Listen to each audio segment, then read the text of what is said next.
तर बिल्लाइदिएछ है बेबी अस्ति मलाई साथीले उठाए बस्ने ठाउँ पनि थिएन अनि बरु दिदीहरू चाहिँ ढेँडो एकदमै मनपर्छ अनि good morning everyone it's me Anita आज चाहिँ मेरो छुट्टी थियो अनि त्यसपछि मलाई उठ्नै मन लाग्दैन थिएन अनि म जबरजस्ती मलाई साथीले उठाएको है अनि उसको चाहिँ आज बर्थडे सेलिब्रेसन गर्ने भनेर आएको थियो अनि त्यसपछि उठ्न साथै फर्स्टमै लुगा धुन हालिदिएँ मुख सुई पनि नधुइकन किनकि म नुहाउनु थियो नि त अनि नुहाएर मुख धुन्छु भनेर अनि साथीको बर्थडे चाहिँ 3 दिनपछि थियो अनि तर पनि आज सेलिब्रेट गर्ने भनेर आएको थियो किनकि अब भोलिबाट सबैको आयो भनेर उसो भने काम सुरु हुँदै थियो अनि आज मात्र हामी सब लास्ट दिन सबैकै एकैचोटि छुट्टी थियो अनि म नुहाउनु जाँदा साथीले ढेँडो र चामलको खाना बनाइसकेछ क्या उसलाई चाहिँ ढेँडो एकदमै मनपर्छ अनि मलाई चाहिँ त्यस्तो धेरै ढेँडो खानै मन लाग्दैन क्या मतलब खानु मन लाग्दैन भन्नाले त्यस्तो धेरै मन पर्दैन अनि बरु उसले मेरो लागि भनेर चामलको भात पनि बनाइदिएछ क्या अनि अब चाहिँ हामी चाहिँ दिदीको घर जाला किनकि उनीहरू 3 जना बस्थ्यो नि त अनि उनीहरूको रुम चाहिँ अलि ठुलो थियो हामी चाहिँ 2 जना बस्ने भएर सानो थियो नि त अनि त्यही भएर हामी त्यहाँ जाँदाखेरि त सबैजना भएर मोमो बनाउन रेडी गरिसकेको रहेछ अनि चाउमिन पनि बनाइसकेको रहेछ हामी जाँदाखेरि हामी कति 1-2 बजीतिर गएको थियो होला अनि लास्ट भोक लागिरहेको थियो अनि ठ्याक्कै चाउमिन नि पाकिसकेछ अनि गएर चाउमिन खान थालेको अनि उनीहरूको पनि अब घरमा 4 जना मात्र त हो हैन अनि 4वटा मात्र टेबल थियो कि 3 जनाको लागि बस्ने ठाउँ पनि थिएन अनि बरु दिदी हेर्न यहाँ कसरी बसेको छ त्यो कुर्सी 4वटा मात्रै थियो कि त्यहाँ अनि त्यसपछि अब चाउमिन खाइसकेर मोमो पनि हामीले बसालिदिइसकेको थियो अनि फाइनली गाइस मोमो नि पाकिसक्यो अनि हामीले खायौँ मोमो चाउमिन अनि चिकन लेग पिस बनाएको थियो एकदमै मिठो भएको थियो अब चाहिँ हामी गिफ्ट खोल्नतिर लाग्छौँ ओके लेट्स स्टार्ट सुरु गरौँ खोलेर हेर न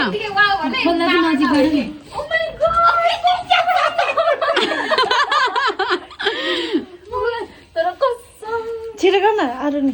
यो चाहिँ यहीँ राख्नुपर्छ यहीँ Oh my god, chocolate!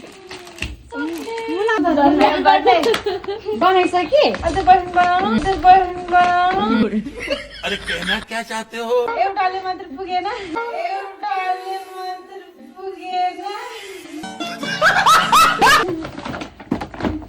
राम्रो छ अस्ति मैले छानेको लुगा यस्तै हो तर बिल्लाइदिएछ है बेबी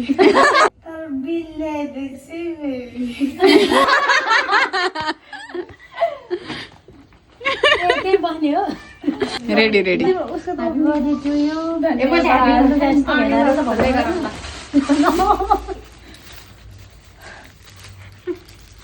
यस्तो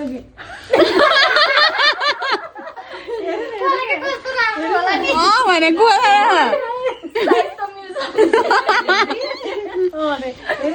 रेडी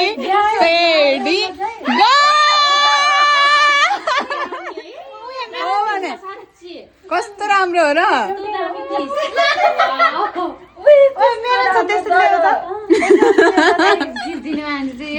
भिडियोमा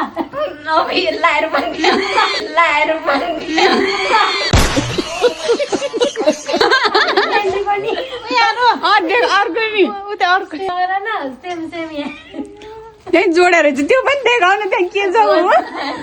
मलाई भने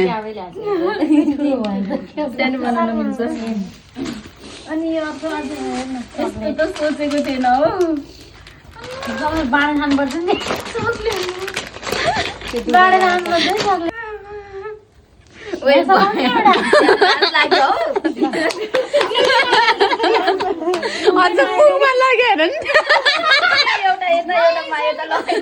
Okay, bye bye guys. See you next vlog.